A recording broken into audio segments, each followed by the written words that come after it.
If you're not tan and jacked and ready to attack, or if you are weak and pale and ready to fail, then this is not the place for you, 'cause it's time for the Stardometer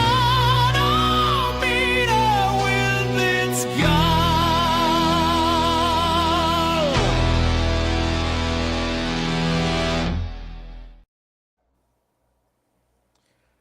Welcome in, everyone. That's one way to open up the episode. I am the co-host this evening. I am the End of Days 33. We're joined here with Shauna Reed Har. How are you doing, Shauna?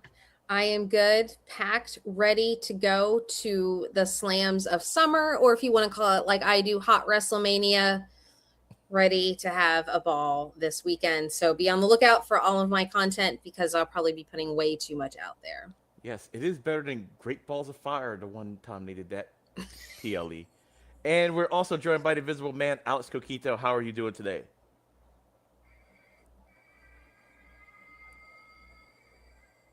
Cyrus blew it is crazy. It's like an omen. It's like Cyrus blew it. Yes, that was the Invisible Man with his with Cyrus. We're gonna start. Oh, welcome everybody to episode 71 of the WWE review show.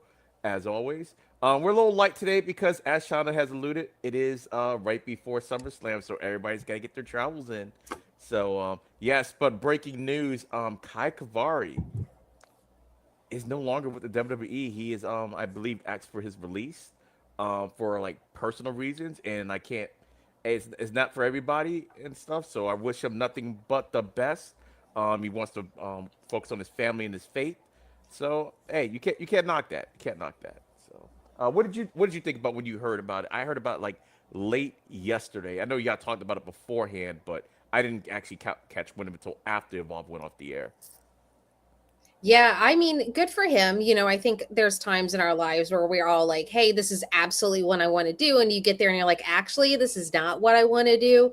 So, I mean, in his message, he alluded to, he had like a lot of family things. He had some faith things going on, and I think it's kind of weird saying the values aren't there when you have, and I alluded to this on the podcast earlier, like Shawn Michaels and how religious he is. You've got The Undertaker, and of course he's married to Michelle McCool, and we know how religious Michelle is. So just kind of find that. But you know what? If this is his path that he wishes to choose, so be it. We wish him the best of luck. And, if maybe down the line he wants to return, hopefully it was an amicable split. And if he wants to come back, great. Maybe see him on the indies, but wish him the best of luck in whatever his future endeavors are. Yeah, I think he also alluded, like, I think he's into real estate, and he can kind of make enough. He can make enough money to live off doing that and everything without the grind. I guess the traveling. And for me, y'all probably can't tell with the beard. I was actually in corporate America like for a little bit, and I realized that the money was good, but it just wasn't. It just wasn't for me and everything. So, and I'm retired military anyway, so it's not like I needed to live off of. So it's like, you know what? I get it and everything. It's like, hey, you just want to do what you can do to enjoy your time, and you don't have to really worry about the grind as much, I guess. So, yeah. So I didn't think of it more of the faith thing. I thought of it more like, okay, well, you could make this money and travel and be away from your family, or, for the potential of, so it's like, I get it. And good luck to him in all his future endeavors. And we're going to miss saying Cyrus blew it on the stream, but I did like the name Kai Kavari. And I was actually hoping Kai would actually win a match because I did like his match against Kale Dixon. I always want to say Kyle, but Kale Dixon a couple weeks ago. I don't know if the Invisible Man wants to chime in or not, or if he can chime in or not.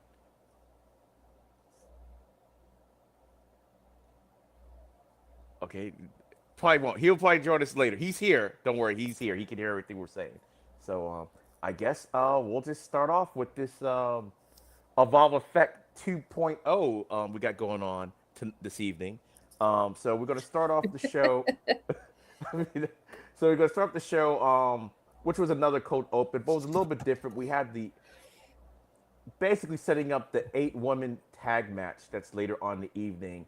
And Shauna could probably talk about this more than I can because I know when I was like looking at it, my mind was blown last week with all the women that's involved.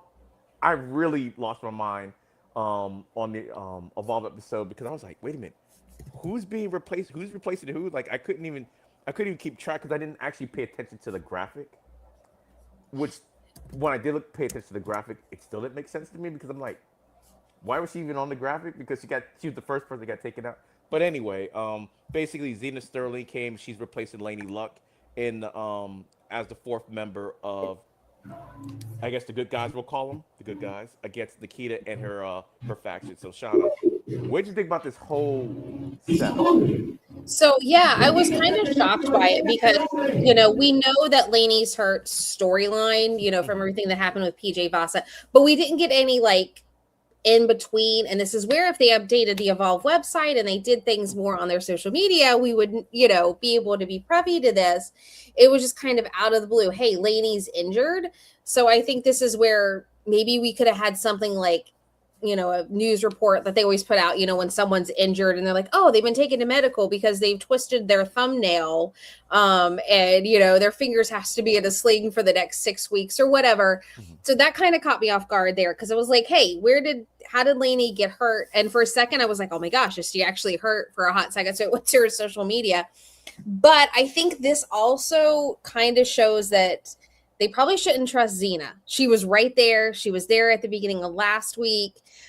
So I think they need to watch out for her because she was ready to jump, ready to go in on this and the way they had kind of portrayed her before. So I think it's going to be interesting. It was unique to see not the standard cold open we had been getting, like, Mm-hmm. hey, here's what's happening tonight. So going right into this locker room bit. But I'm always excited to see Thea Hale. I was kind of hoping to see dad mode Thea, but it looks like we have regular old Thea. So kind of excited for what she does down here. But yeah, it was just kind of like, hey, this happened. I'm here now. So I just wish they would have had something either at the end or on social media to kind of play up that Lainey was hurt before going into the tag match. So Yeah, for me, it was actually weird because even though I know they've said it last week, I wasn't even expecting Lady Luck to be in this match to begin with because she got beat down by PJ Vasa. yeah, and So she when I was in saw the this whole- graphic. yeah, so that's the thing. I didn't notice. I'm always watching on my phone, so I saw the four, but I didn't actually see who the four ladies were. I just assumed it was the four ladies that were there last week. So when they were talking about Xena Sterling replacing, I was like, wait, who's she replacing? Because all right, we have to go back like 2 weeks before this, where we had Ren Sinclair, Skylar Ray, Dia Hell showing up at and Layla Diggs, I think, showing up at the end of the match a couple weeks ago. So then we go fast forward to last week, where we see some of the same ladies, but not all the same ladies that was involved in that segment because now you had Anya Rune backstage, Xena Sterling, Layla Diggs was sitting there, and I can't even remember who the fourth person was. But it doesn't even matter because at the end of that same episode, it was a different group of four ladies that showed up. Like some of them were the same, but it was like different. So when this happened, I was like, wait, did I miss something? I was like really confused. I kind of liked a little bit of the chaos that's like all the women are after Nikita's belt, but the different combinations, like I was just completely thrown off, and I didn't even realize it until after Evolve went off. I was like, oh, Lady Luck was in the graphic the entire time, even though she shouldn't have been in the graphic in the first place because she was clearly taken out before all the shenanigans happened in the first place. But yeah, but it was a different way of setting it up, and I do like it. Gabe Sapolsky is really good at once we get used to an opening, snap like that, we have something completely different. I know. I'm still missing the to be continued at the end. That was the best for those 2 weeks. To be continued. I'm like, someone took a marketing class. I'm like, I thought that was really ingenious. Let's see if the Visible Man can jump in now if he has any thoughts. I do. I'm happy for these four women. Xena Sterling is still a villain to our eyes because of the Kill Bill graphic. Other than that, happy for Thea. I like that Ren Sinclair said at the end, how many of those little bottles you have with you? You might need them. So I'm like, all right, just guys get to just drink your ass away. So that's all I gotta say. Hit the beep, beep, beep. Keep it going, EOD. All right. Oh, and since Ren Sinclair was there, it was also Happy Wednesday. So I'm glad she got to throw that line in because she's been doing it a lot. And I still don't know That was why weird, she too. didn't carry the belt either, the Speed Championship belt. I'm still confused on that. I can maybe understand the ID title, but I'm still going to go on like if the Speed Championship can kind of be carried through all brands, why can't she have the Speed title on her? You But know what? that's just me.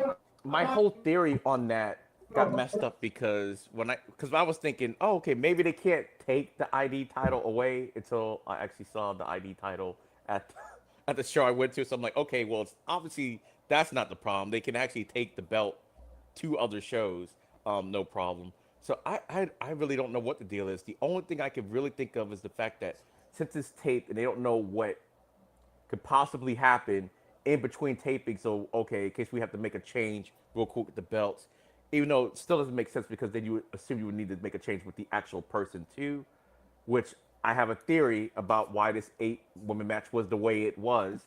I don't know if it was a retape or if that was the way it always was because I wasn't at the tapings.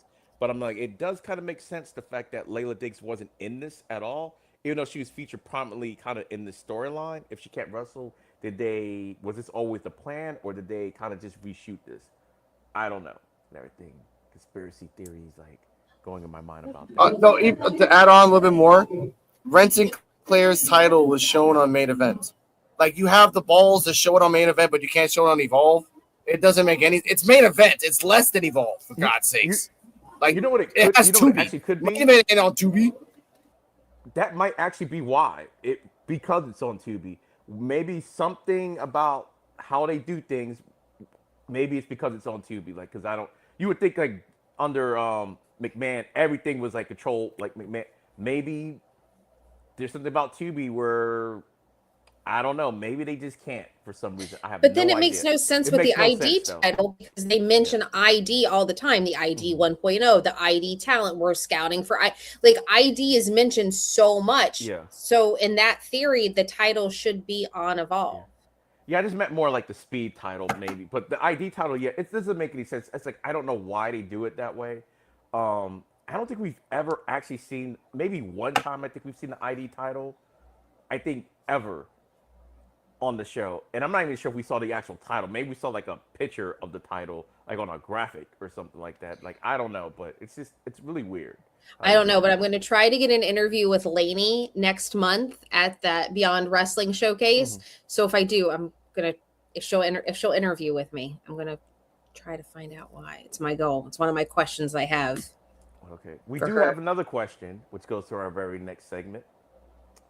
Harley Riggins and Tate Wilder. Why is this still going on? And I'm sorry, just listened to TNA real quick.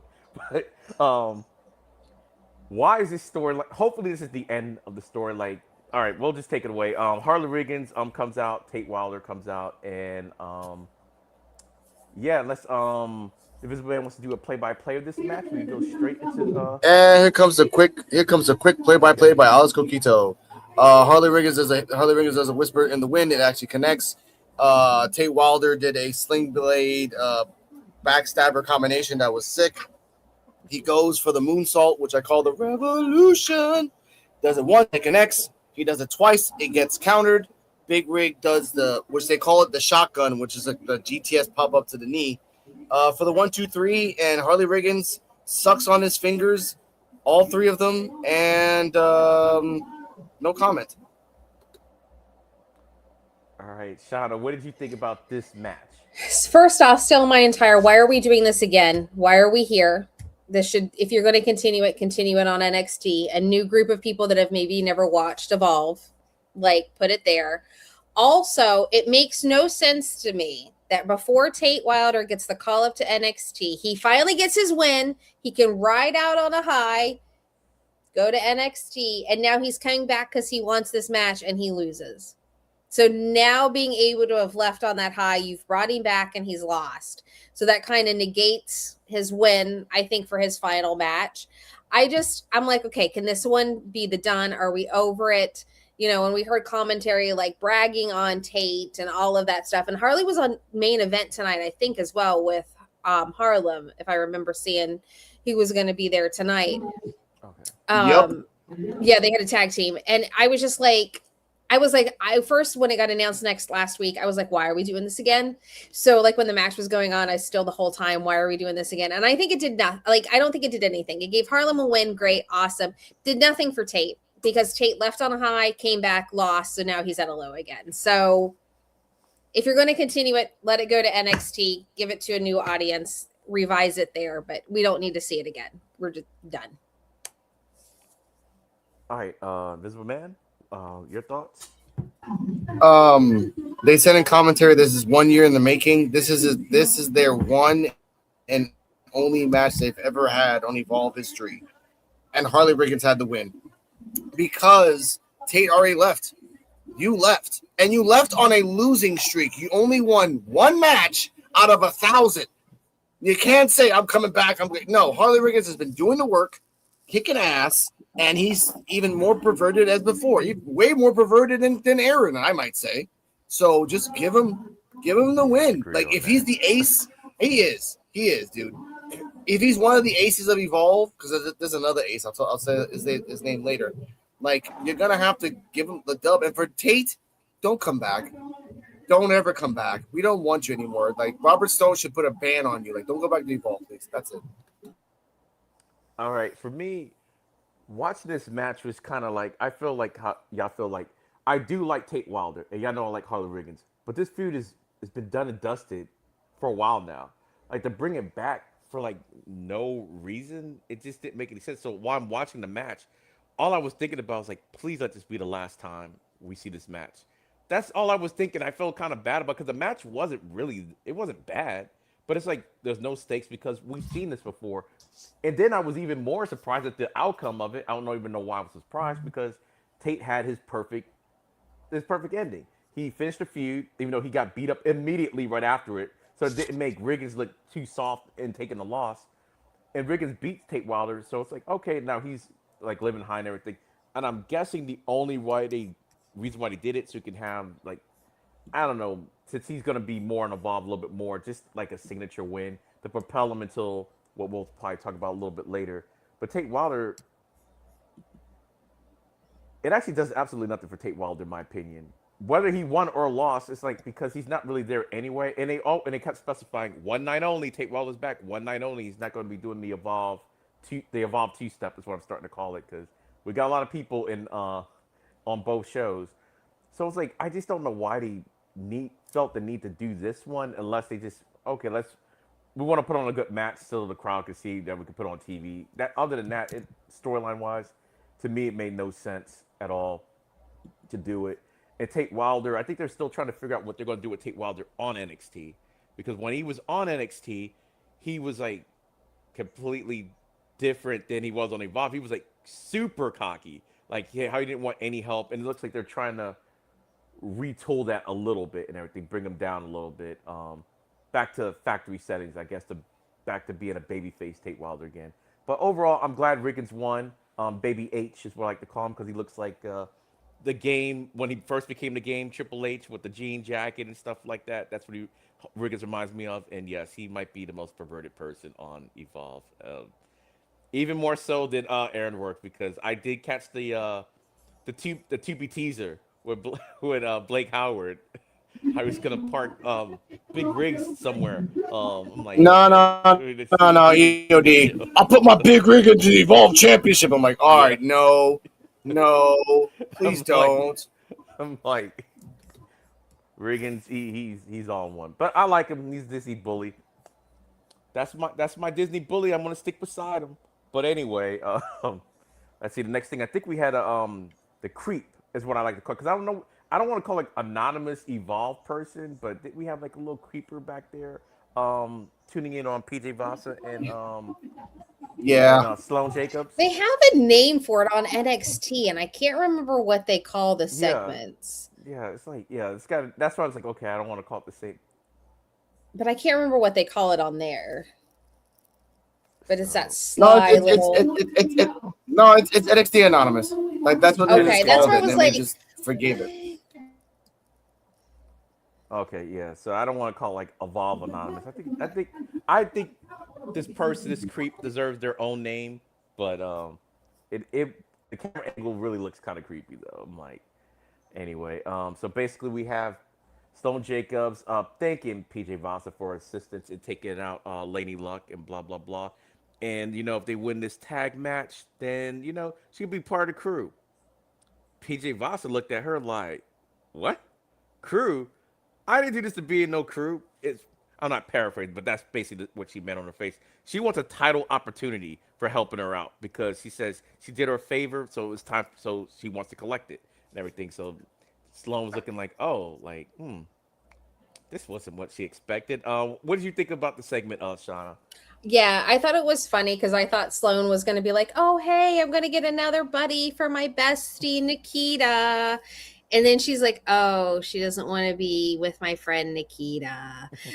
So I thought that was, because when she like pulled her hand away, like, "Oh, what's going on?" And I think like even if Nikita maybe has in her mind that PJ Vasa's on their side, and Sloan isn't like letting her know what she's really up to, I think that could cause some more rift between Sloan and Nikita for her to be like, "What do you mean you knew she wasn't on our side? How could you?" So I think it's going to be pretty fun. And I think it also is nice to see a direction for PJ Vasa now that she's back, to see her going after the title and her not just like showing up and then disappearing and showing up. So I think it's going to be interesting to see how that plays out, especially since how the match ended up going, how that's going to play out with those. But I think Sloan is going to quickly learn that not everybody is on her and Nikita's side, and so they had better watch their backs. All right, Visible Man.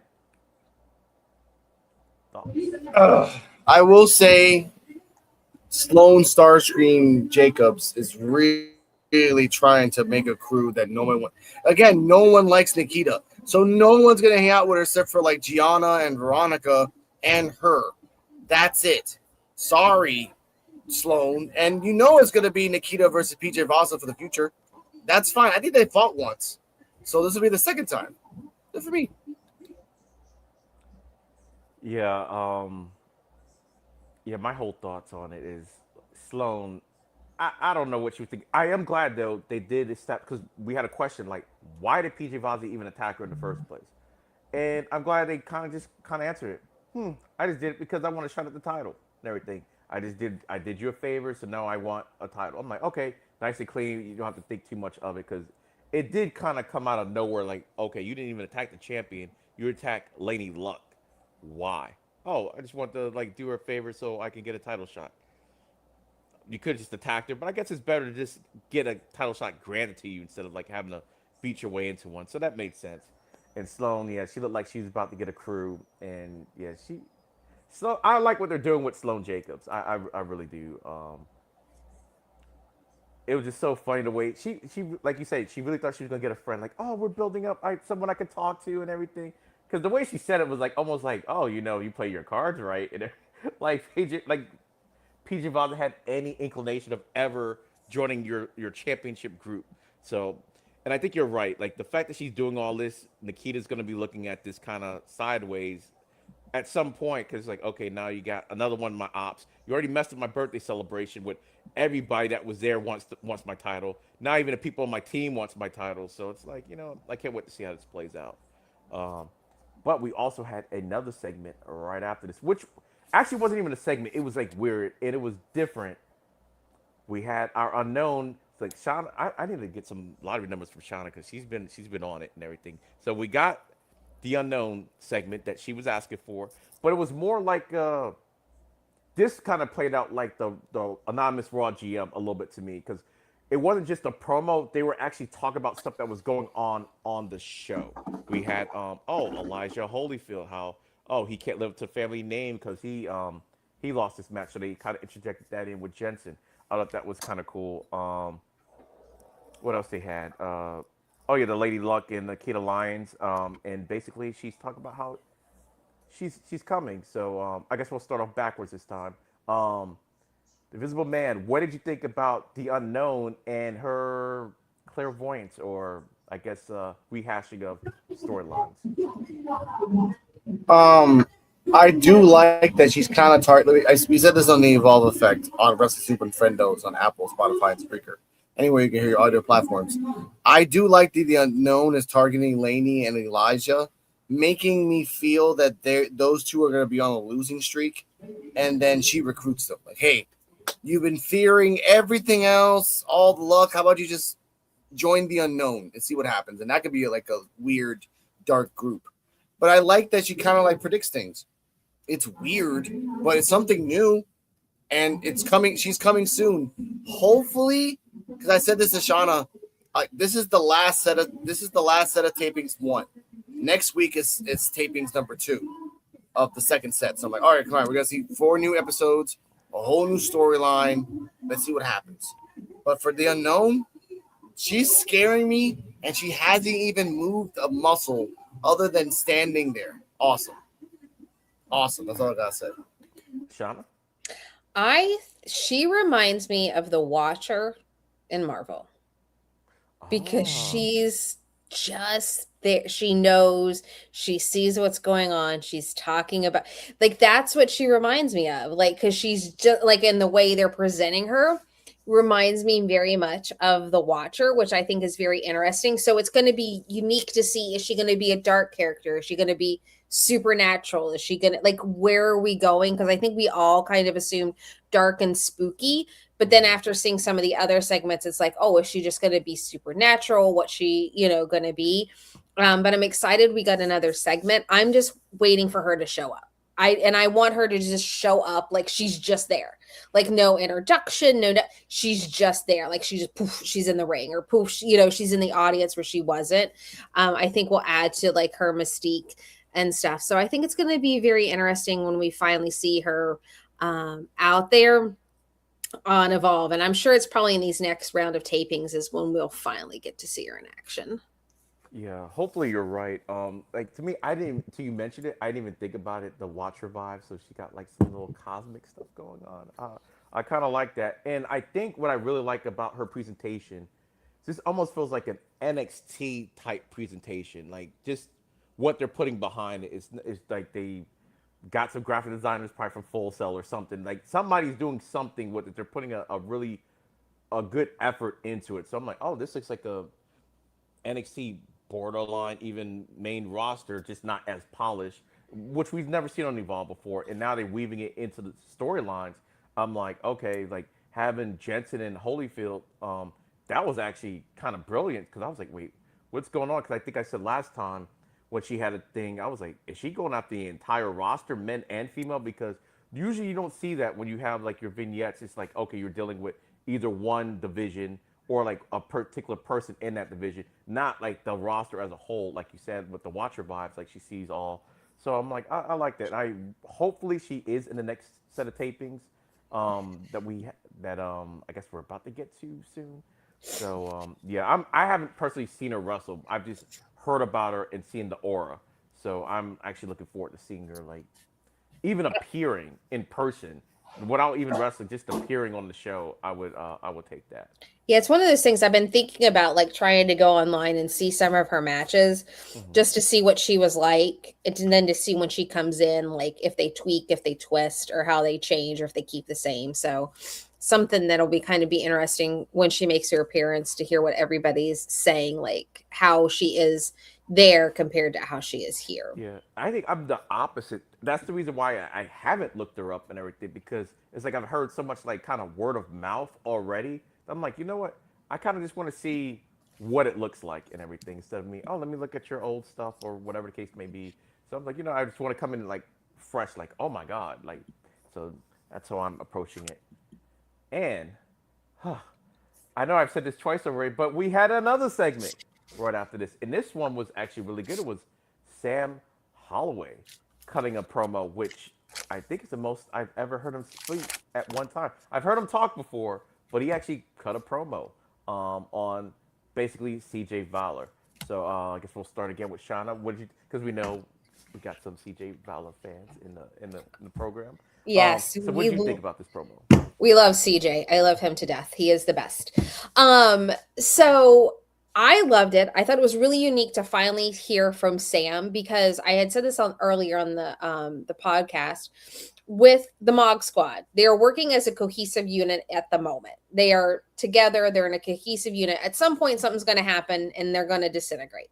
However, ID 1.0 really doesn't have that. They're just there. They're coming in. They don't have anybody like, Cap could say he's the leader if he wanted to, but they're really not working as a cohesive group. So to hear Sam step up and say, "Hey, I want to be this leader to get us together so we can be a unit against the Mog Squad," I think is really good.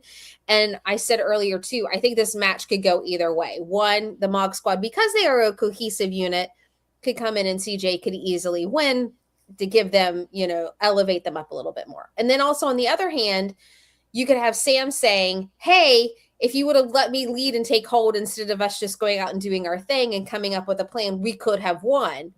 But then on the other hand, if you have Sam stepping up saying, "Hey, I'm going to be the leader," and they follow behind him, Sam could end up winning over CJ and be like, "Hey, here we go. Cohesiveness. This is what happens when we work together." And if we start to see those more of that heel turn potentially for Cap that's kind of being teased, could that turn Cap against Sam because now Sam's taking over that leadership? So I think that match next week could go either way. And I think Sam's promo set up some really interesting dynamics within the 1.0 squad. Invisible Man. I called Holloway versus CJ Valor Godzilla versus Mecha Godzilla because it makes sense. They're both insanely powerful. Shauna had like 3 other hands, so you have 3 hands in the table right now, and that's fine. I will say, I hope CJ Valor wins because again, Holloway can win this outright, but again, she just said it herself. The Mock Squad's going to be out there. There is no security stopping them anymore. It's all hell. Freaking cats and dogs, like she says all the time. I have some breaking news, EOD. When we get to Thatcher's announcement, tell me, okay? Okay. All right. And for me, I said this before they had their 3-on-3 match. I want to see some, which we have been seeing, some dissent with the 1.0 guys and everything. Right now, we don't really have a real leader, as Sam was talking about, and the fact that Sam is right. There's some infighting going on. I think that's going to lead to maybe the Marcus Mazars Cappuccino match because Mazars still not letting that slide. He is still not letting it slide, and I'm glad for that and everything. So I'm glad that he's acknowledging. It's like sometimes brothers fight, and why he was cutting this promo, I don't know why. I know he played football. I'm like, that's a big dude. I'm just thinking, that dude used to play football. He's big compared to football player. That's what I was thinking of. I'm like, this dude's a monster. But he cut a really good promo, passionate promo, babyface promo. Because I think the last time I really heard him talk, he was a heel before he had the beard. I think he went against maybe Cap. It might have been, I don't know if it was him and Scout. I don't remember. I just remember it was like a way back way in a machine. But yeah, and like Shauna said, it could go either way. And either way makes sense. Like Mod Squad wins because they are cohesive. Sam Holloway is big by himself, and he almost took out. Well, he didn't almost take out, but he had a really good show and gets all 3 of them when they all was in that 6-man tag and was 3-on-1. He really held his own. So it's like, okay, if they can have a plan, they can be cohesive, then maybe they can win. Or like you said, even if he does win, be like, look, just follow me, and I can see Cappuccino Jones maybe getting upset because he probably feels like he's the leader and have even more dissension going on with the group. So I do like the branching storyline aspect of this whole thing, and I really can't call it because even though Holloway is a much bigger person, Valor is very powerful. So they will actually probably even each other out. Kind of like when he had the Dorian Van Dukes Holloway match. It's like this height it's not always about the height and everything. And Valor to me is kind of like a Dorian Van Dukes character. So it should be a good match. And it's too early for me to call right now. Come back to me later on in the episode, and maybe I'll think about it a little bit more. So, whew. To say all that, and now, ladies and gentlemen, we actually have another match to talk about. Because I know we've been talking about a lot of, we had a lot of backstage stuff going on, but we have our match with Kel Dixon and Associate versus Ed Scal. So, I'm pretty sure the Invisible Man might want to do the play-by-play for this. Invisible Man, it's Cal Dixon. What do you think? Now, The religious thing in the background is probably the after effect of me using witchcraft to make sure it's Gaul won. But either way, it doesn't matter. Yeah, it's kind of crazy. I know. Make Channel laugh. I like that. I love it. This is a back. I know. That came out of the cup. This is a back and forth match. Itzgal was doing a Hurricane Rana, going back and forth. Kale Dixon has a weird style. Let's not really not talk about that. Kind of like Shawn Michaels ish. Doesn't really matter. The assistant, whose name by Gianna Capri from the Capri Show is called Alex Brooks, pops on the apron, tries to out hot Itzgal. Itzgal's like, I'm hotter than you, so I don't really care about your ass. But gets chop blocked. Kale Dixon, the pound and the ground and pound for a while. She goes to the second rope, tries to jump off it and do a splash, misses. Itzgal fires up, takes off its elbow pads, fires up, does the enziguri, does the dummy drop, which is a gut buster for the 1, 2, 3. This is not Itzgal's longest match, EOD, but it's Itzgal's second match of the win. After you. Take it away. All right. Yeah, for me, this match, I couldn't believe it. It's like the longer the match is, it was weird for me because the longer the match went on, the more I was like, he can actually win this match. And then I'm like, they're gonna take the victory out of my hands or whatever, and just end up him losing after having this good showing. But I do think the right person won. It's about time that Itzgal won, and doing over Kel Dixon, you could actually have a little feud about it because now he could be upset and blah blah blah. You could do this a couple different ways. The manager, I didn't realize the manager has a name now. I'm just gonna call him Miss Brooks for right now. I think he said Alex Brooks was her name, I believe. So yeah, I was just like, I was so shocked. And since I've seen him actually win matches before, like outside of Evolve, I'm like, wait a minute, I think he's setting him up for his finisher. Is he gonna do it? Is he gonna do it? I just thought something was gonna happen. But the funniest part for the whole match to me was when Brooks tried to use her, I guess, sex appeal on Itzgal, but Itzgal is immune because when you're he's in minty condition, I guess. He's immune to it. He's his own guy or whatever. He hypes himself up, so no one else could do it more than he can. I just thought it was so funny. But I thought he was gonna lose right then and there. I'm like, no, you got the offense, you're controlling the match, and now you're distracted again, and you're posing off in front of her. And when Dixon did the little chop block, I was like, oh man, he's gonna roll him up and pin him. But luckily, match went on for a while. So I am glad that my guy, Itzgal, has a match this calendar year that he's won on Evolve, and and I can sleep easy at night. Shauna, what did you think about this match? So I went into the match very nervous because I was like, this is Kale Dixon's quote unquote debut match.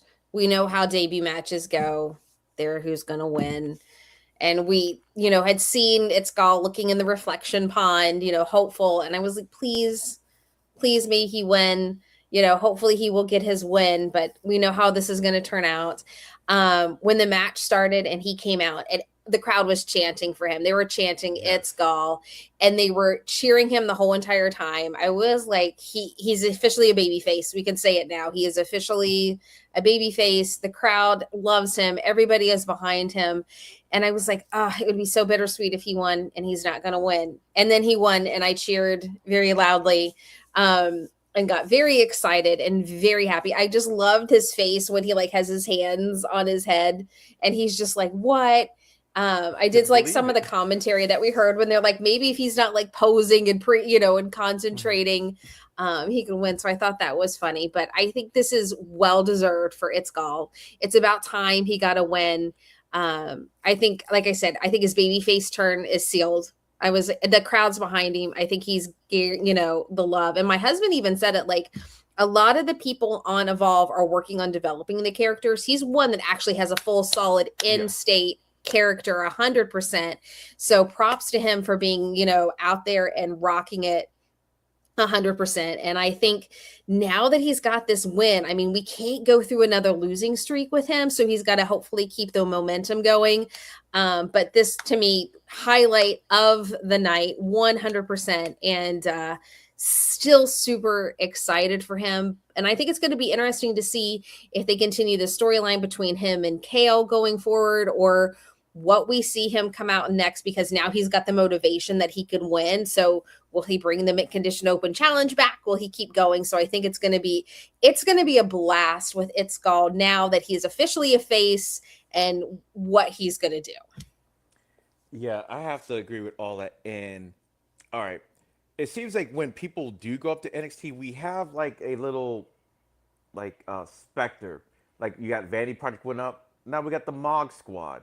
And Max Abrams looked like he was going to be a part of the Vanity Project at one point in time. He was kind of palling up with them. And to me, Dixon looks like he's the new Itzgal. He was doing the same showboating. Well, not the exact same, but he was showboating just as much as Itzgal was showboating during this match. That's what it was like, whoa, wait a minute, hold up. Why is he doing these poses or like posing or doing something or talking to the crowd? It's like, oh, him and Itzgal are very similar.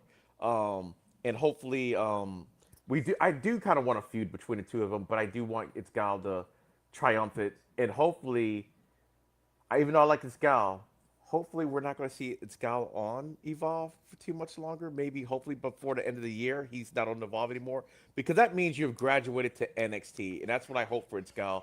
And Dixon can take his place on Evolve and everything. And but I do kind of like. Oh, go ahead. I was going to say he's been doing dark matches for NXT, so yeah.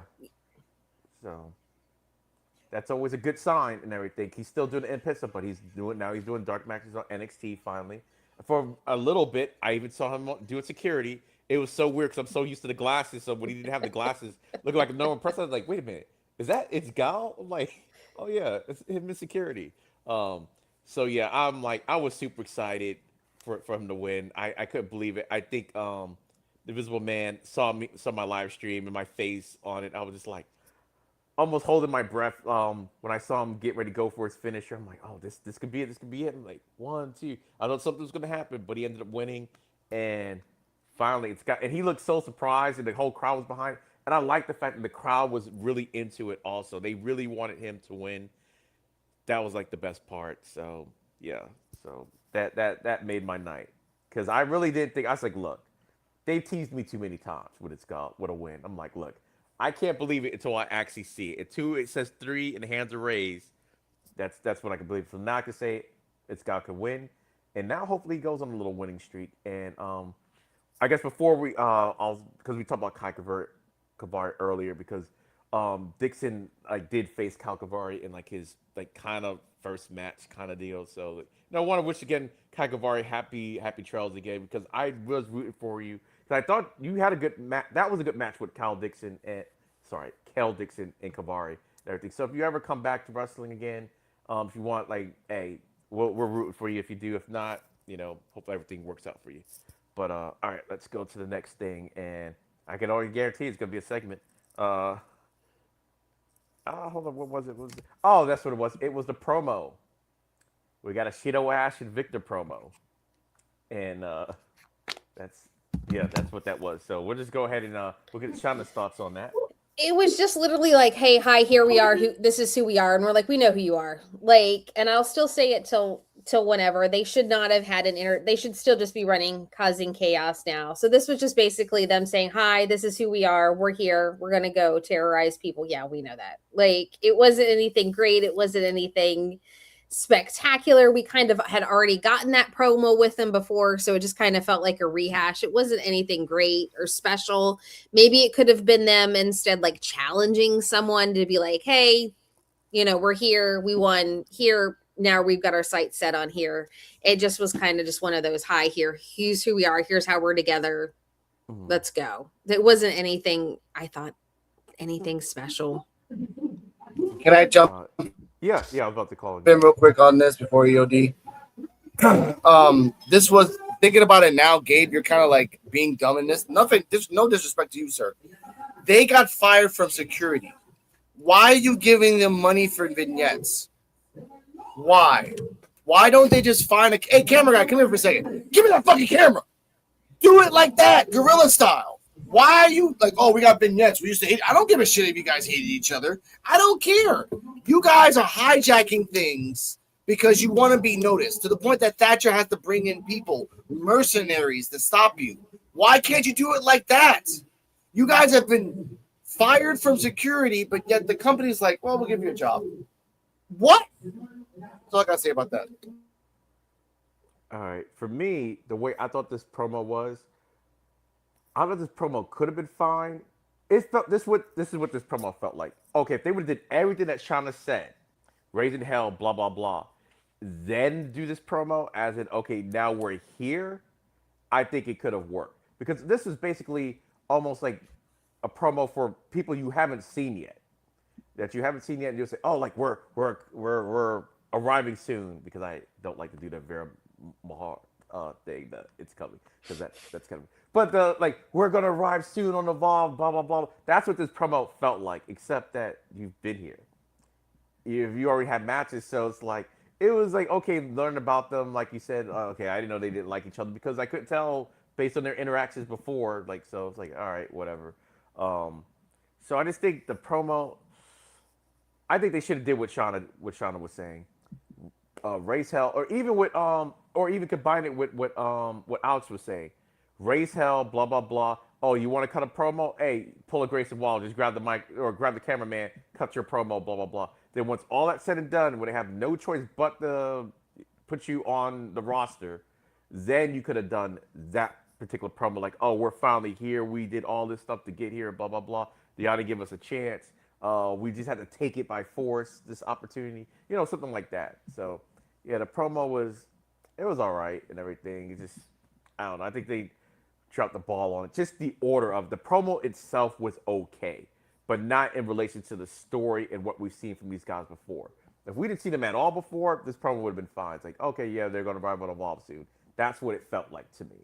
So, that's just my 2 cents on that. So, but, where's Coach? Oh, yeah, Coach. I think Coach changed his schedule, his new working schedule, because of what I'm about to talk about right now. We had, but also Alex is probably happy about this because we had an interview segment. We had Rizzo, though. We still know Trio Martinez. I don't know if he's still on Evolve or not. I believe he's still with the company. But I'm going to watch for him this weekend. Yeah, actually, SummerSlam, he will probably be out there at SummerSlam. But we have Rizzo talking to Jensen. Shauna, but Shauna, if you see him, just say this sentence. Alex Coquito sent you away. Remember that. I will. Okay. I have like a few people I'm keeping my eye out for to try to interview. Like I'm going to bombard people. Like I'm going to be one of those, hey, do you watch Evolve? Like, why don't you watch? Like I'm going to try to break out of my normal like content zone and try to be out there. Going to try. See if my introvert will let me do it. But I've got some plans for bringing up Evolve on the street. Yeah. And in the takeover. I always have an excuse to like, well, I don't have anybody to hold my camera. So, because I want to do interviews, but I was like, I don't feel like bothering them and everything. I make my husband do it. And then I'm like, is your thumb in the photo? Because I have a picture with Simon Miller and I had to crop it because his thumb was in the photo. Oh. Like, dude, come on. So now I'm like, is your thumb in the picture? Anytime I do it, like when I did those Beyond interviews, I was like, is your thumb in the photo? Make sure your thumb's out of the way because I'm not. So, yeah, I like Simon Miller. All right, so we got Brooks Jensen talking about whatever because that wasn't the best part at all. Like I don't even remember what Brooks was talking about. I guess we got Bam Bams. Now that's a thing. If you're a Brooks Jensen coach, you're a Bam Bam. That's what you are. You're a closet Bam Bam. You're a closet Brooks Jensen fan. So he's cutting the promo. Rizzo was basically saying, you surprisingly you beat Elijah Holyfield twice. But you cheated. So that makes you a cheater. That makes you a cheater. He's like, hey. He said, no, as my mom, I forgot. He said something that was kind of cool. Let me see if I can find it real quick. Something that his mom says about allegations or something like that. I don't know. No, he says that's go ahead. Just hearsay. Oh, just hearsay, yeah. He says this. That's just hearsay. And you know what? For the name Holyfield, he's just a Nepo baby. He needs to go back to his Nepo daddy and where. Oh, my God. And he runs away. But before that, he says, I hail from Alabama, Bama, and my Bam is behind me. I'm like, you son of a bitch. Check out the Evolver things. Shauna's face was like so disgusted. I watched back and I'm like, motherfucker. I'm like, that's the face that she makes. But that's all I gotta say. But also, Elijah Holyfield came in. Jensen ran away. Elijah Holyfield knocked out a motherfucker. And at the end of the segment, one of the security guards was holding the knocked out guy's head like a baby. That was fun. That was You fun. know what it he was is? knocked out. Brooks Jensen is Wait a minute, was that Cardi? I know. She started to talk and then we lost her. Sorry. Here we go. Cardi, we can Cardi, hear I didn't hear you. Say that again. no, I said I said he's been really leaning into the sleazeball character. Yes. Ironically, wearing good pants and same shoes. This time, they heard Chana. He Sounds ran way too fast. He Maybe- was already maybe gone. that's The his, Flash. maybe that's his, The Flash couldn't even tie his shoes. It's like, he what the has the fuck? ring gear that's all Ding messed dong up, dish but right his there. casual wear is Yeah. a little bit different. But I did. It's a little different, I'm Go on, Jim. for Coach. I actually did like this. I did like this. It's like he's really that whole '80s thing. He's really leading into it. The way he just cut the promo was like just straight out the '80s. Like that's just what it reminded me of. So I'm like, hey, he's leaning into the gimmick, even though Elijah Holyfield says it's lame. But I liked it, and the hearsay. I didn't even know where that was going. He said, "Oh, my mom used to say, oh, that's hearsay." I'm like, what does that even mean? But yeah, the fact when Elijah finally, like, he was talking about Elijah, and Elijah like, hey, showed up like a man, and Brooks Jensen saw him, was like, gotta go, and was gone, and it was like you could not find this man. They were like, he is gone. You couldn't find him. Then he knocked the security guard, and I'm like, and that security guard stayed knocked out. It was so funny because, like you said, there was like four of them. One of them was holding, like cradling him, like trying to bring him back to life. His eyes was Just the so- back of his head, EOD. I've seen it 3 times. That Just motherfucker showing was just how glassed powerful- out. Just showing how powerful that hit was. So I really liked it. Even though Thatcher, something should happen to Elijah for knocking out one of your security guards like that. Just for like at least or just address it like next episode. It's like something about next episode. Then you can have a fight the episode after that, possibly. That'll be fine. But you got to have some type of repercussion for knocking out security like that. Knock this man out cold. And he didn't have to talk about that man's family like that. It's like the second reference to the family because the Unknown said it earlier because, you know, the family name, blah, blah, and he's on a losing streak. So I was like, I liked it. It was fine. And I like Rizzo. And I know Rizzo Man likes this interview style a lot better than the old one. I do. Also, Cardian brought this up too. Oh, you like when Jensen said, "Oh, you're a nepo baby," and Cardi said, "Well, you're a nepo baby too. What? Who are you talking to?" Look in the mirror, Jensen. Look in the mirror, Jen. That's what you said. Look in the mirror, Jensen. What are you talking about? Yes. But For those Rizzo of you was who do really not cool. know. Oh, go ahead. Go on. I was gonna say, Go on. for those of you who don't know that's watching the show, Brooks Jensen is actually Bull Buchanan's son. If y'all don't remember who Bull Buchanan Yes. was, he used to run with John Cena back in the day when John Cena was first starting to get like his character off the ground and everything. He was his running mate. So that's who his dad. Second generation. So yeah, they're both in the same exact boat. Yeah. But I like Rizzo's like, hey, you won twice, but you cheated twice. So what do you say about that, cheater? And I love that she's a woman like a woman announcer, and most like old school wrestling people won't really like address her. They'll just say something like disparaging. Oh, my mother calls it hearsay. With Chewy, they would say something to Chewy like, "Oh yeah, brother, don't be like no, Chewy, shut the fuck up." You know how Rizzo did it perfectly? Because she did it perfectly. One time. And for Jensen, I love this. I said this to Shauna. They can do a lumberjack match. Elijah knocks out everybody. They can do a bull rope on a pole match. Like it's Thatcher. If you're hearing this, or Gabe Sapolsky, if in a pinch there's chaos in the ring and you want someone to knock everybody out, give Elijah Holyfield a title shot. He'll knock everybody out with a smile. So I'll put that out to Gabe. If you do that, you owe me. That's all I gotta say. All right, so I think we got everybody's thoughts on this, did we, on the segment? Because I guess we might as well just stay with Alex now, because I think whatever he wanted to do is about to happen next. I'm guessing Thatcher's announcement?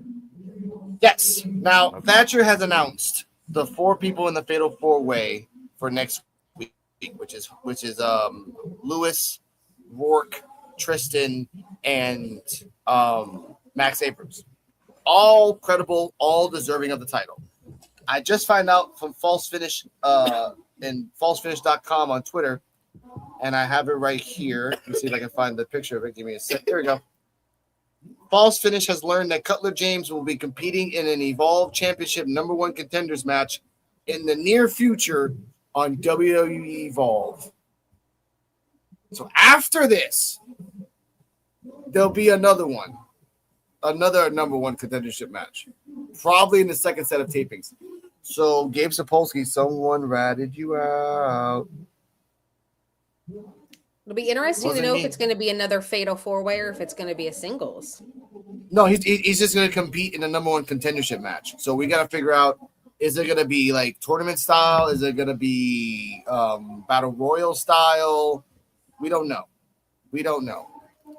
So I want to put that out there. So you take it away.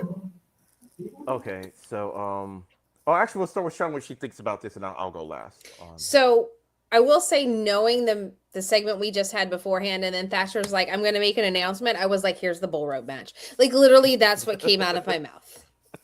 I just went, and bull rope match. And then he didn't go to that. I was like, oh, okay, I was wrong. But I was like, this is how we're segueing into this. But I think it's going to be really good. I said earlier, looking at the 4 people in the match, the one I can count out is Tristan.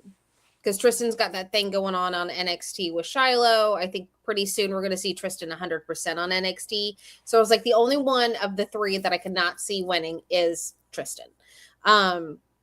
Harlem, I could see, retaining. I don't think they're going to take the title off of him this soon, because if they're working on rebuilding his character, and who he is moving forward, I don't think we're going to see that happen. Max potential to win,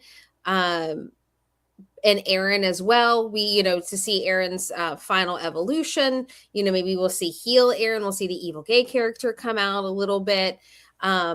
But I really think Harlem, like thinking about it from earlier today to that, I do think Harlem is going to retain.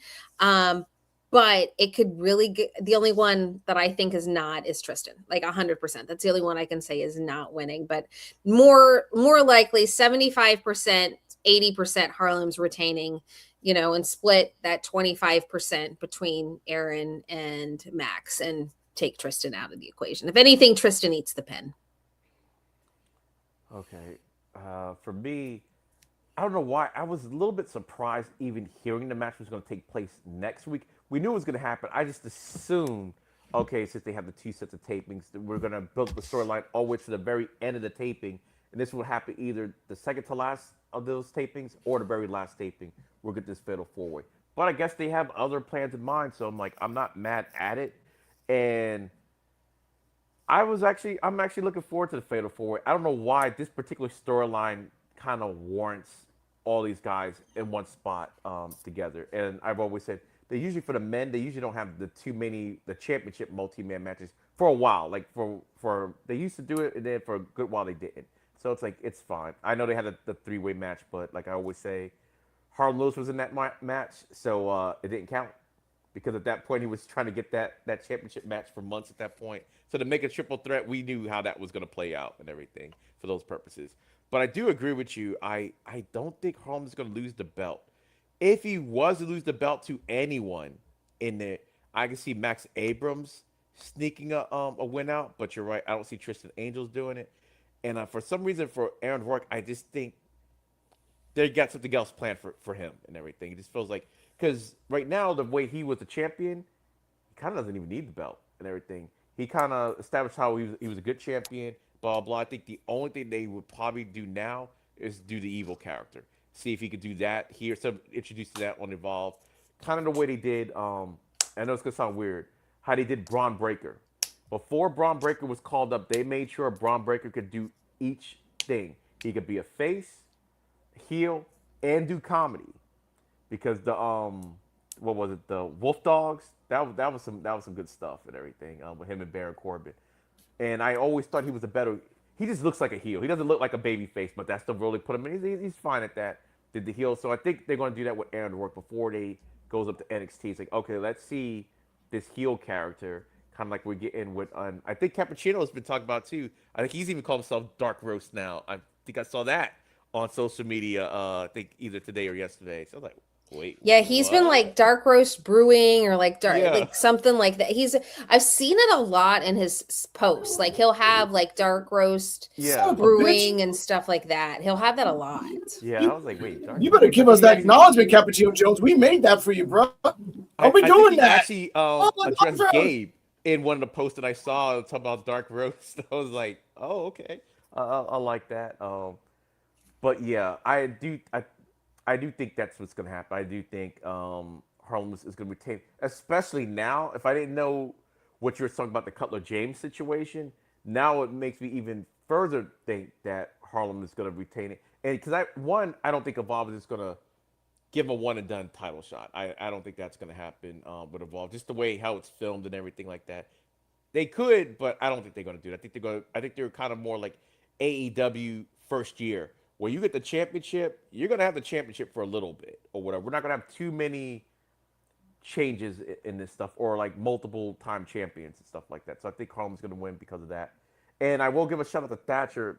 Wasn't his office looking a little bit different? Didn't it look a little brighter or colorful Yeah, for the promo? when I did talk to him at that event, and I'm going to try to interview him again, I asked him about his office, and he says one of his favorite things he likes to do is like tweak it up, add different things, and do different stuff with it.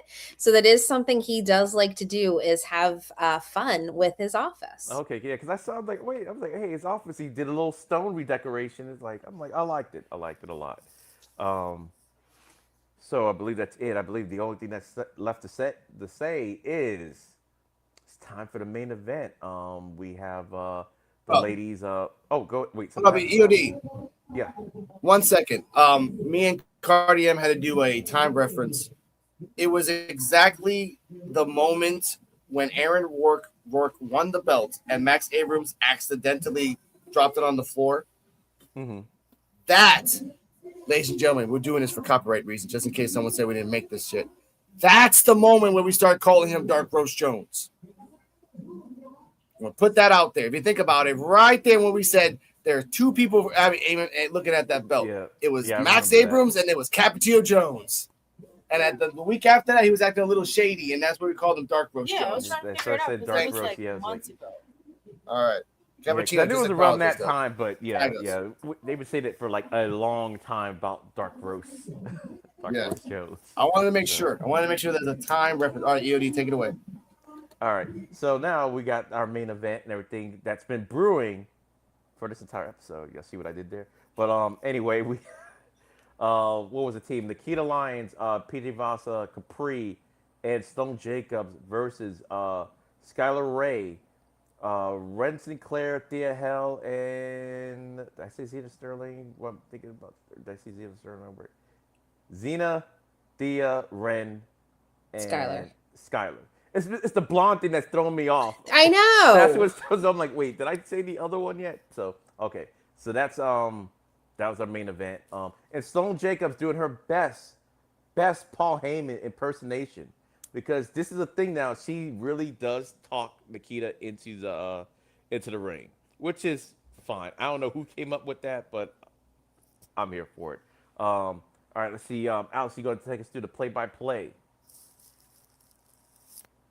Play-by-play in a shorter version. Match started with Skylar and I think it was Gianna. Gianna did do the 90-degree stretch leg thing again. Thea Hale tried to run into PJ Vasa and bounced off her twice, which is the dumb thing that Thea Hale did. Ren Sinclair did absolutely nothing in this whole match except run away with Slow Jacobs in the back. Thea Hale was a wild animal fighting everybody. Skylar jumped off to the outside. Zena Sterling jumped out to the outside. Nikita and Sloan are a great tag team together. PJ Vasa was destroying people. In the end, after Ren, who did nothing, went to Sloan Jacobs and went to the outside and disappeared. Mrs. Thea Hale went to do an arm bar. Nikita countered, tried to do a black mass. She ducked, jumped on it again, got it locked in. Nikita tapped, and for the first time ever in the history of Evolve, a champion tapped out to a random person. And Thea Hale is next up. So I did like that. Also, Brent Sinclair did nothing. Why? Okay. All right.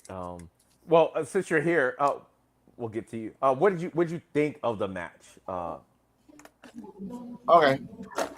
It was a great match. It was fast. They had 10 minutes. They're like, we're giving you 10 minutes. Put your shit in. I did like that. I did like how Thea was really crazy. Skylar Skylar is like Aaron Work. She does a lot of cartwheels like Aaron Work. I'm like, oh shit, looks like Aaron Work. That's pretty cool. Gianna going in there and just like and all that, just being aggressive. I like that. By the way, ladies and gentlemen, someone appeared and disappeared like a Saiyan. I wonder who it is. On your own, where did she come from? Where did she come from? And what's she trying here? She tried another. That was funny. And then even the commentators are like, where'd she come from? Like, yeah, where did she come from? And she did the Kamehameha and then distracted Gianna. The other part that I wanted to say, the fact that Sloane Jacobs almost did a luva kick to Nikita's face. And Nikita's face, ladies and gentlemen, right here is priceless. Charge back in. Skylar able to get out. She has a clear path to the corner. Yeah, but it's not. It's easier.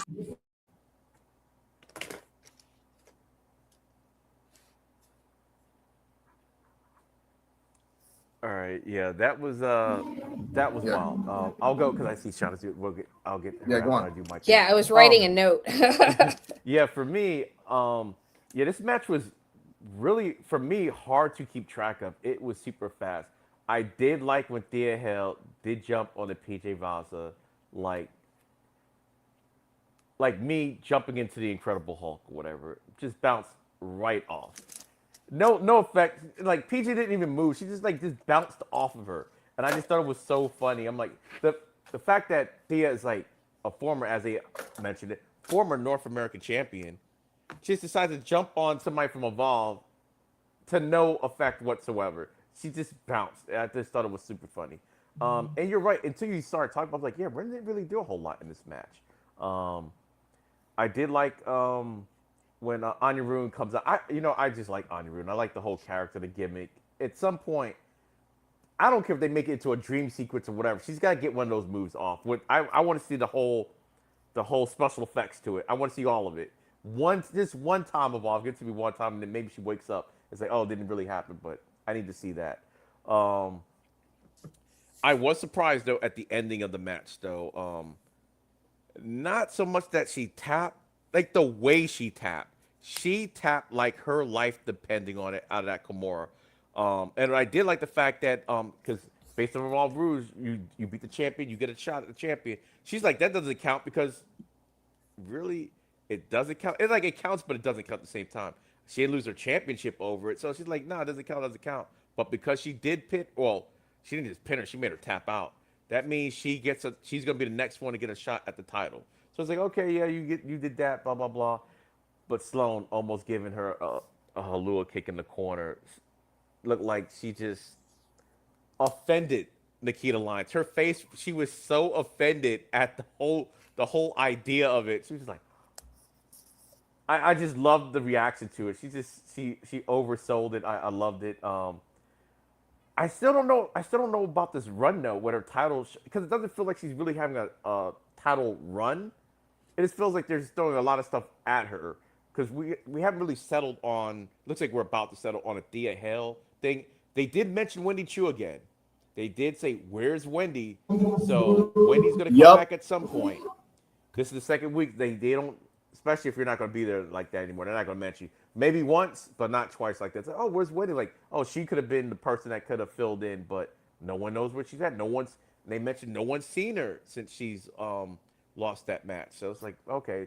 So Wendy Chu's looming. Almost to the point where I'm wondering did these tapings and the TNA tapings happen like roughly around the same time? The way I'm looking at it now is like maybe she was off doing that, and that's why she couldn't be here for this. I don't know.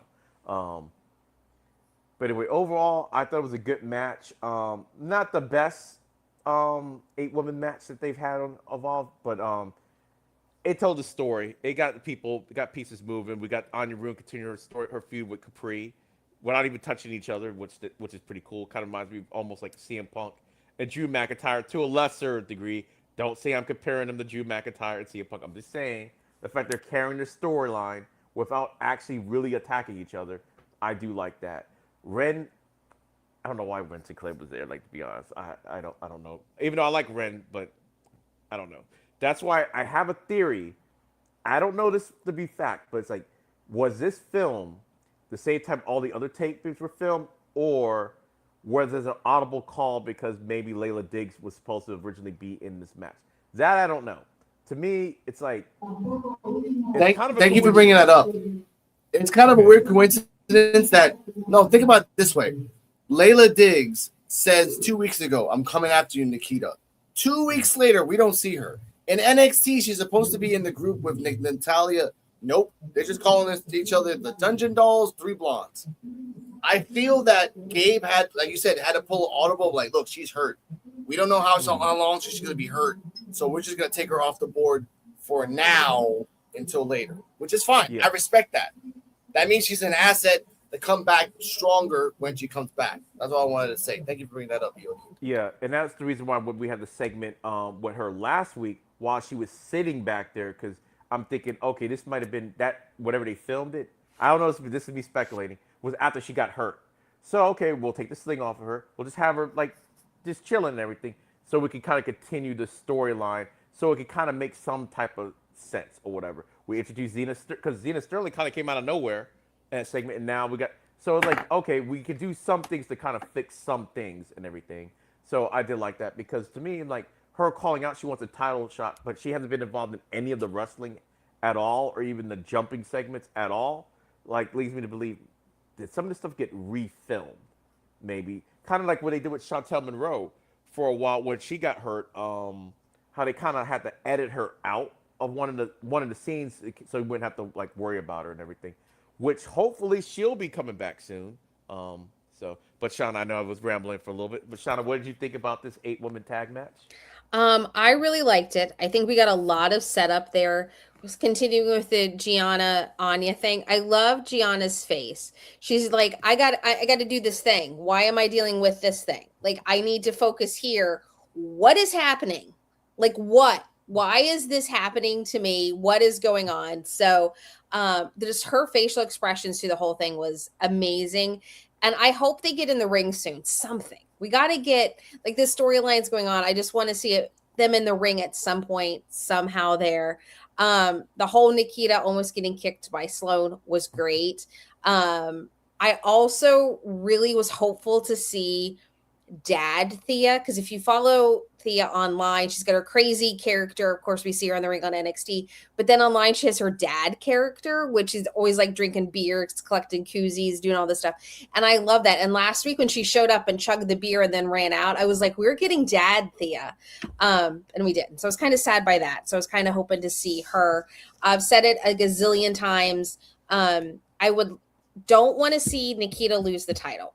However, if she would lose the title to Thea, I'm not going to be very upset, because I still feel like Thea needs a redemption from everything that happened with that North American Championship, that everybody kind of still harps on what happened, all of, everything that happened in the ring. If you hadn't seen the match, look it up. It was her and Blake Monroe around Christmas time.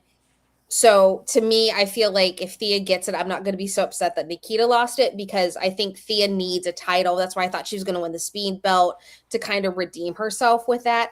I'm also interested to see in the wibbly wobbly timey wimey between NXT and Evolve, how everything plays out with Thea and Nikita, because next week Thea and Jada have that match against Natty and Nikita.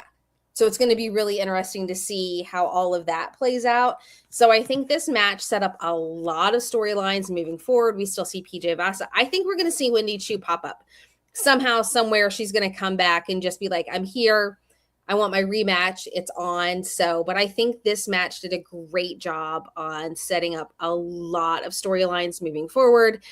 And like I said earlier too, Ren was just there, I think, to make the fourth body, because she came out to do some chit-chatting and she was there, but she really didn't do anything. So And if they're going to start promoting Ren a little bit more, because she was on main event tonight, they need to do something besides her just coming out, being there for a second, and then taking her fight to the back.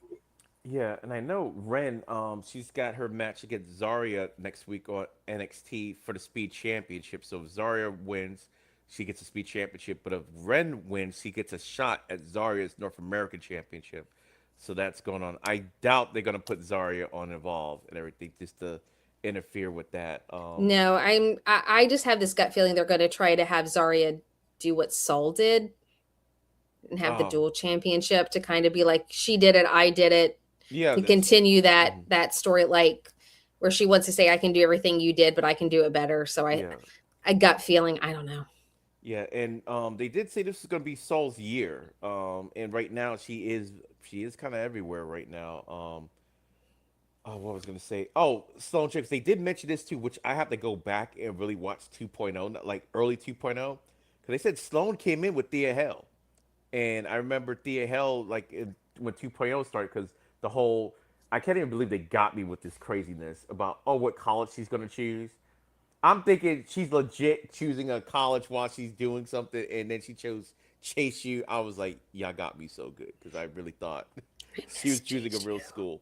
So I'm like, okay, I don't remember Sloan in 2.0 for some reason. So I'm like, I need to go back and watch that. So yeah, my thoughts on the whole thing. I do agree with you. I do think Nikita should retain the title. If she was going to lose to anybody, I guess Thea Hell wouldn't be a bad choice to lose it to. But I do wish she has like an actual real title run, because I think Nikita needs it more than Thea needs it. Even though Thea, I don't know what the disconnect on NXT is with Thea. The fans like her and everything. We want to see more of her, but they got such a backlog, and I think it's all started. We're gonna go way back because we got plenty of time for this episode. I blame Julia, I blame Stephanie Vaquer, and I blame Zarya, and to a lesser extent Jordan Grace, because at that time, instead of all the homegrown people or homegrownish people they were getting all these outside people and interjecting them into the main event picture, which kind of kept the other people that was already there that you were trying to build up down a little bit. And I think they never really got out of that backlog until like the JC Jane thing last summer. And then she ended up. Oh, I don't even think I want to even mention JC Jane too much, because Alex Coquito hated that idea with a passion. What was the hashtag? Not my champion. Like, I was fine with it, but I remember Not my champion. you hated. Oh man, it was for weeks. This went on, and I think eventually, he just had to just. Hey, I guess he's just gonna have the championship for a while. But I get what he was saying. But it's like, yeah, when all these people came, it's like, okay, you got all these people from outside the company coming in taking titles, basically. So it was like Thea was up there, Jada Parker. They were like you always can see with the women, especially the women.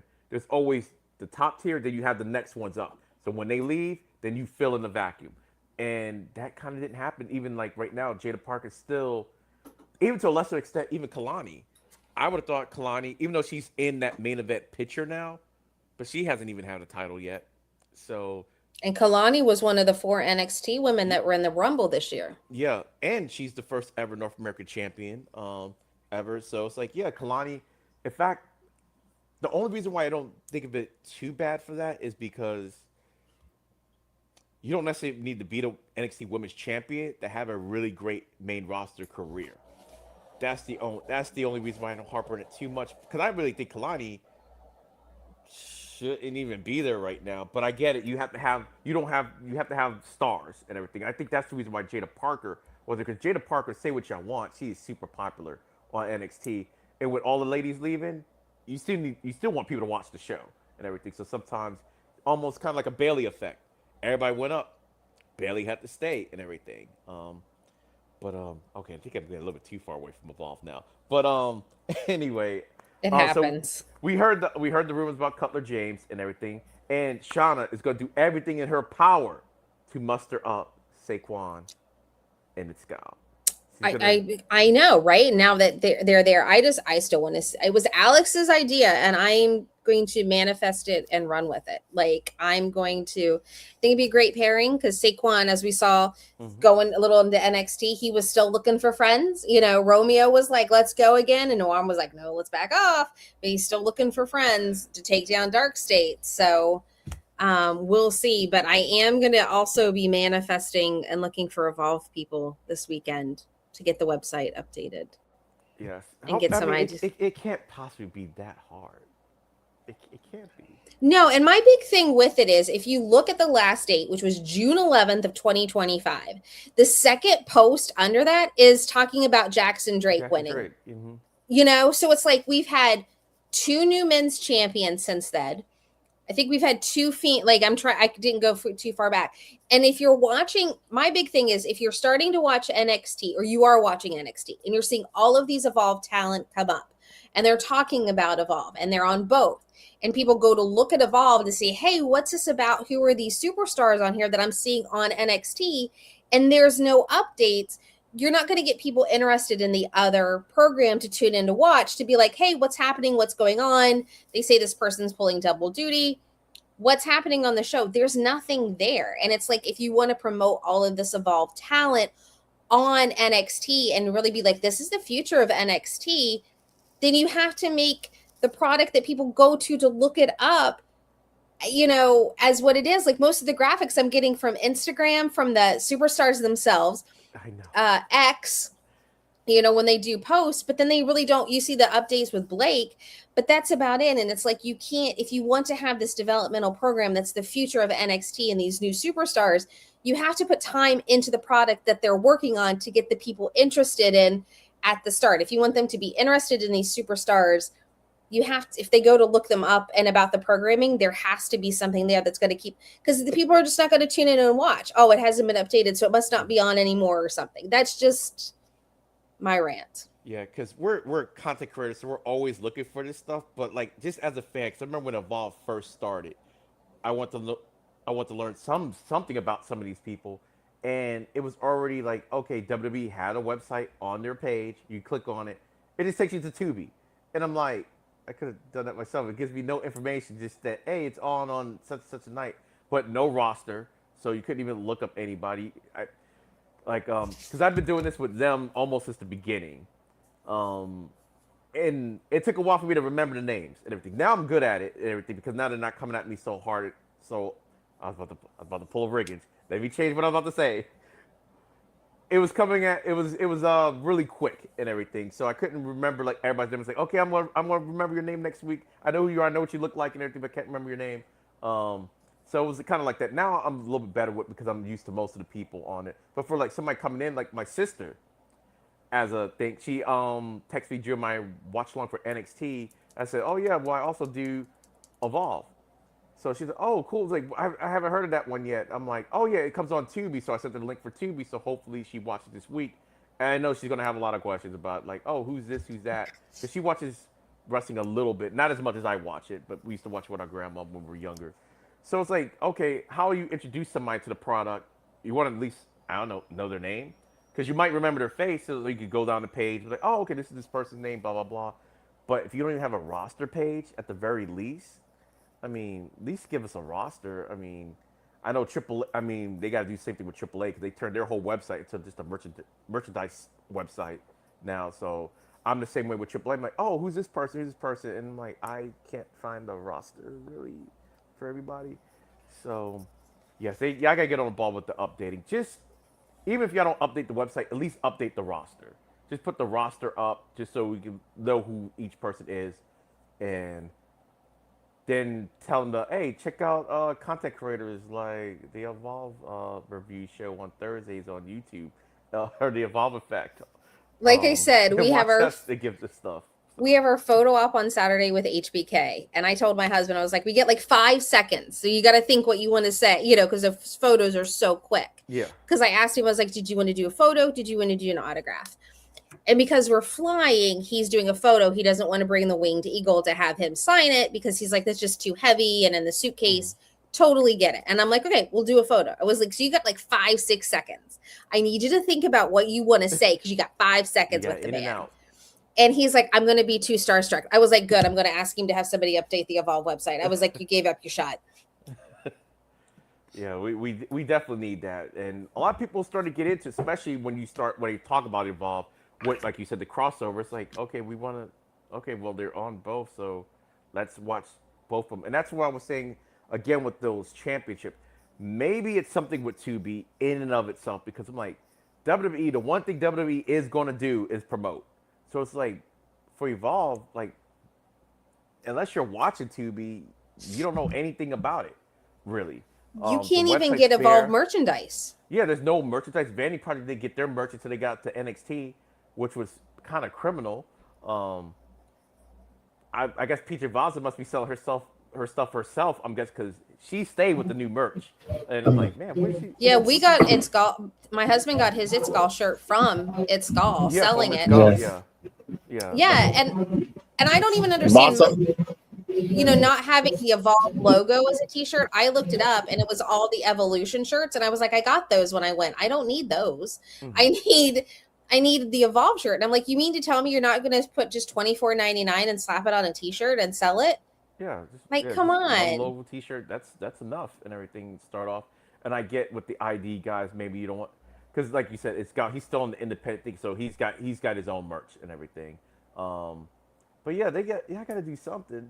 Yeah, I got to eventually. I mean, even NXT had to start off with the NXT T-shirts at some point before they started giving them merch. And still, even on NXT, not everybody's got merch on NXT.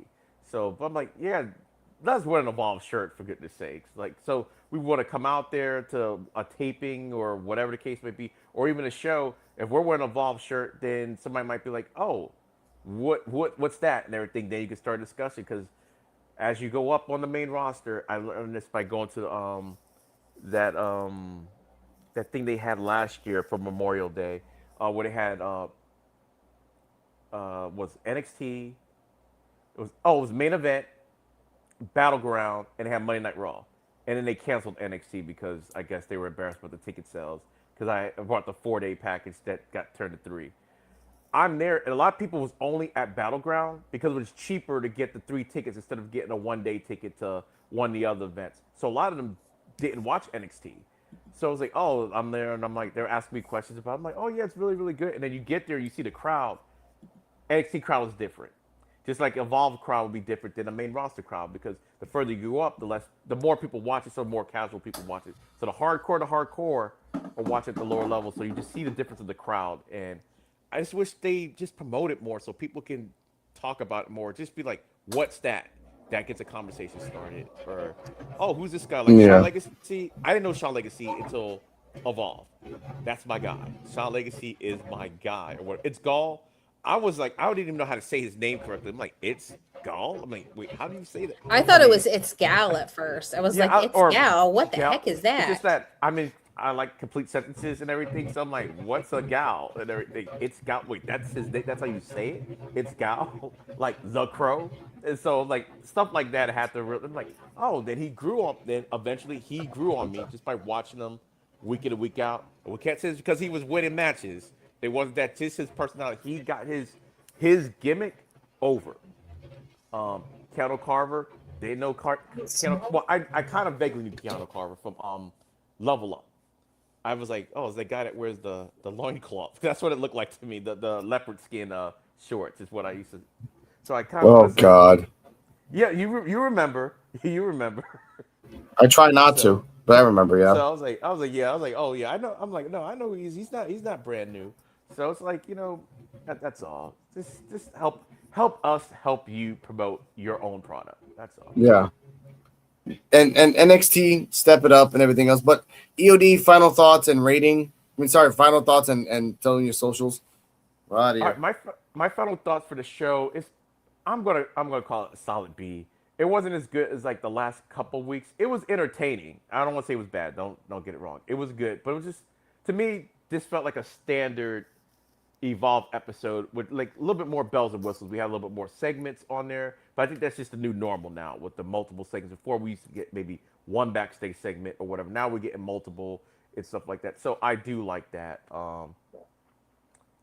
But yeah, yeah, solid B. And you can find me at all my social media. If you go to my Linktree /end of days 33, that's Linktree /end of days 33, where you can also find my YouTube channel where I do live watch-alongs of Evolve and other WWE shows like SummerSlam this weekend, because I won't be there, but you can watch me stream it live.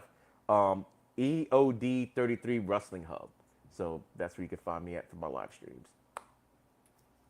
Shauna? All Yes. right.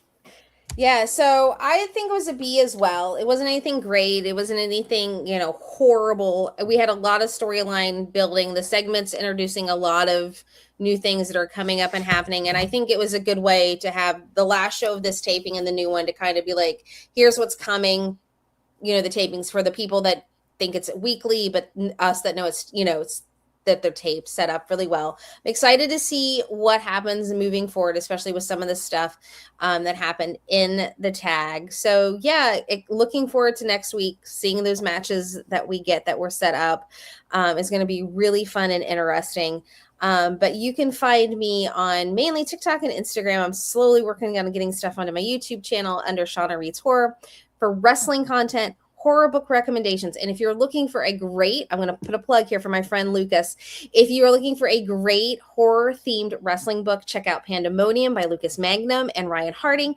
It's about a secretive underground wrestling promotion that starts giving out free tickets. And as everybody comes in and the doors are locked, then the chaos erupts with their new masked heel and all of the backstage action that ends up happening in the ring.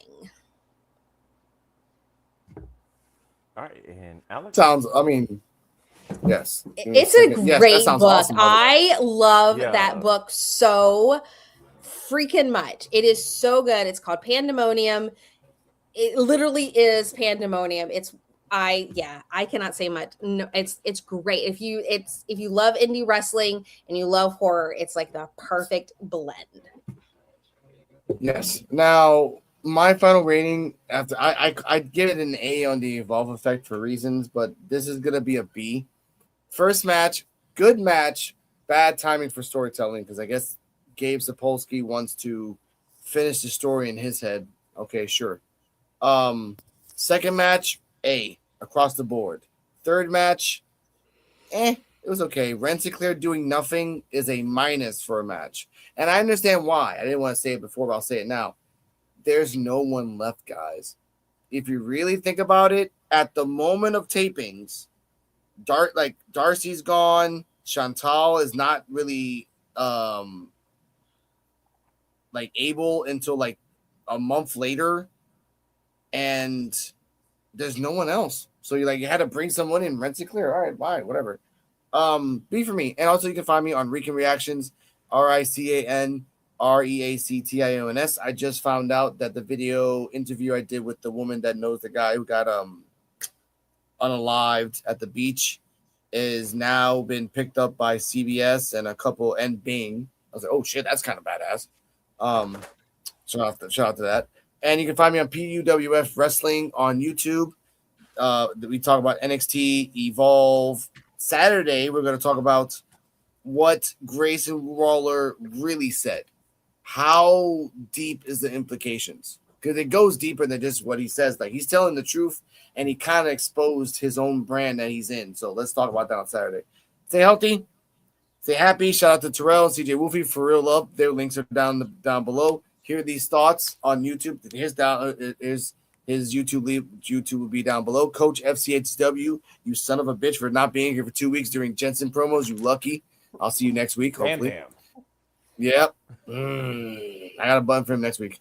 And for Cardi M, always enjoying Tate Wilder. Wild it up. Good night, everybody. We'll see you next week on your Rune. Thank you for those loves. Thank you for that uwu style. You guys need to have a match already, or just hug. There has been one man that I wanted to take everything that I could from him, to leave him with nothing but the ash of his pride. Xristo. But for that one man, there have been a dozen or more other dumbasses to get in my way, and justice delayed is justice denied. But look at me.